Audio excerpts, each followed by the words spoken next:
Why do we call health and health services as public goods? Public goods are goods where markets fail to act.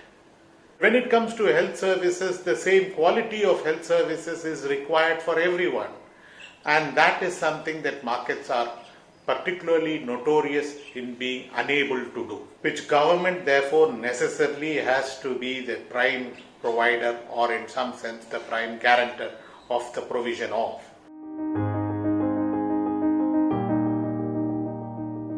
In classical economics, right from the time of Adam Smith, all that relates to what are called non-excludable, non-rivalrous commodities were public goods. You also have a number of goods, for example, tuberculosis or immunization, where if one person gets treated, you not only cure him, you prevent 10 others from getting infected.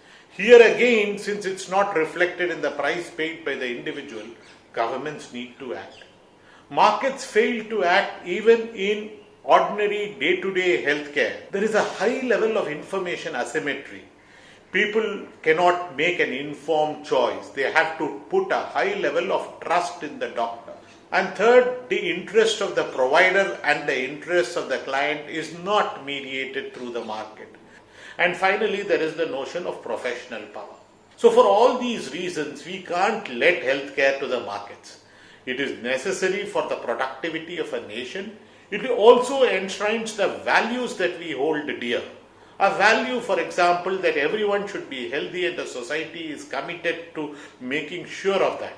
If we hold that as a right, as an inalienable, fundamental human right, then all the more we recognize that private markets at best can cater care to a small subset of its patients, but for the large majority it will lead necessarily to exclusion.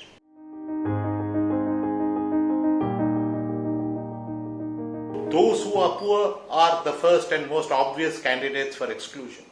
Difficult geographies get excluded. People in remote areas, in rural areas, in hilly areas, in tribal areas, in desert areas, in island areas get excluded. Social exclusions, caste, tribal status, ethnicity are also major areas of exclusion. And increasingly in conflict areas, in areas of migration, in areas of statelessness, in areas where there are no rights, again there are high forms of exclusion, this time by both the government and the private sector.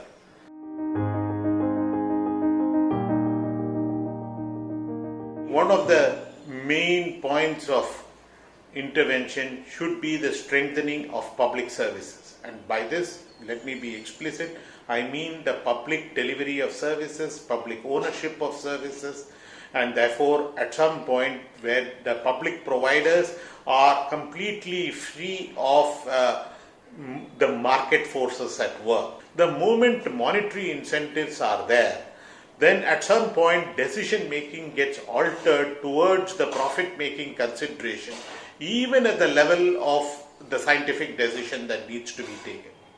So public provisioning, and that too when we are talking of the importance of primary health care, where it is a close to community approach, where people are able to get 80% of their needs at the local place. And when we say 80% of needs, we do not mean care in pregnancy and immunization alone, but the whole gamut of non-communicable diseases, mental illness, all of these areas, which means that it needs a very good referral backup with the specialist and the whole district health system, and not just the sub-center or the primary center, needs to be strengthened in a major way. Finally, there is a whole category of people, the marginalized, the disabled, the homeless, the street child, the sanitation worker, the commercial sex worker, where it is not enough to make the provision, the availability of services.